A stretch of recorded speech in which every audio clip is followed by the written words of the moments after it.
এক বাবা এসে বললেন, উমরে ফারুক আমার ছেলে কথা শোনে না, বেয়াদব। উমরে ফারুক ছেলেরে ডাকলেন, বাবা তুমি তোমার আব্বাজানের কথা শোনো না, এটা তো কবিরা গুনাহ। ছেলে বলে, উমরে ফারুক সব দায় দায়িত্ব আল্লাহ ছেলে মেয়েদেরকে দিয়েছে, বাবা মাকে কোনো দায়িত্ব দেয় নাই। উমরে ফারুক বললেন, অবশ্যই দায়িত্ব দিয়েছে।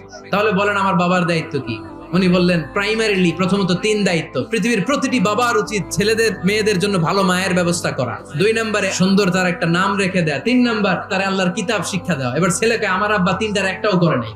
এবার ওমরে ফারুক রেগে গেলেন, বাবার কাঁধে ধরলেন। ছেলে বলে, আমিরুল মুমিনিন, আমার মা নর্তকী, আমার মা মাজুসি, আমার মায়ের মধ্যে কোনো আদব কাদব নাই, সুন্দরী দেখে আমার মা রে বাবা বিয়ে করছে, আমার মায়ের কাছ থেকে জীবনে কিছু শিখি নাই। 2 নাম্বার সাম্মানি খানফাসা, আমার বাবা আমার নাম রেখেছে চামচিকা।